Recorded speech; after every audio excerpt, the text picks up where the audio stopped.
साम्राज्य न्यूज, सामान्यांचा असामान्य आवाज. राज्यातील विविध शिक्षण संस्थांमध्ये सांस्कृतिक कार्यक्रमांचे आयोजन करण्यात येत असते.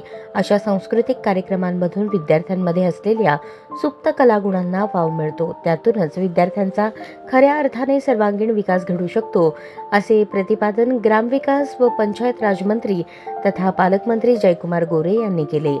मोरवड तालुका करमाळा येथे सदाशिव मोहोळकर शिक्षण संस्थेच्या महात्मा ज्योतिराव फुले विद्यालयाचा रौप्य महोत्सव 2025 सोहळा व सांस्कृतिक कार्यक्रम पालकमंत्री जयकुमार गोरे यांच्या उपस्थितीत पार पडला.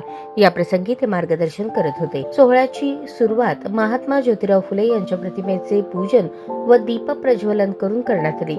यावेळी आमदार नारायणबा पाटील, करमाळा तहसीलदार शिल्पा ठोकळे, संस्थेचे अध्यक्ष वसंत मोहोळकर, सचिव रोहित मोहोळकर, मुख्याध्यापक मोहोळकर, नेचर डेअरी उद्योग समूहाचे अध्यक्ष अर्जन देसाई, मोरवड गावचे सरपंच रामहरी कुदळे उपस्थित होते.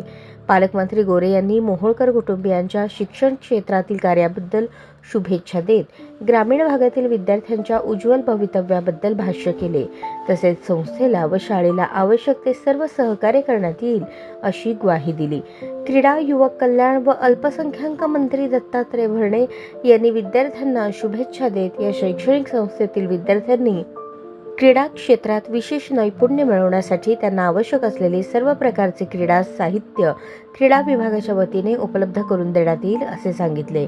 मुख्याध्यापक मोहोळकर यांनी शिक्षण संस्थेच्या 25 वर्षांच्या वाटचालीबद्दल माहिती दिली. त्यांनी सांगितले की खंडोजी मोहोळकर गुरुजींनी 2000 साली या संस्थेची स्थापना केली. त्याचे ध्येय गरीब व गरजू शेतकऱ्यांच्या मुलांना शिक्षण देणे हे होते. आज या संस्थेचे वटवृक्षात रूपांतर झाले आहे, जे दर्शवते की शिक्षण घेतलेल्या विद्यार्थ्यांनी उच्च पदांवर काम केले आहे. यावेळी परिसरातील नागरिक, शिक्षक वर्ग व विद्यार्थी मोठ्या संख्येने उपस्थित होते.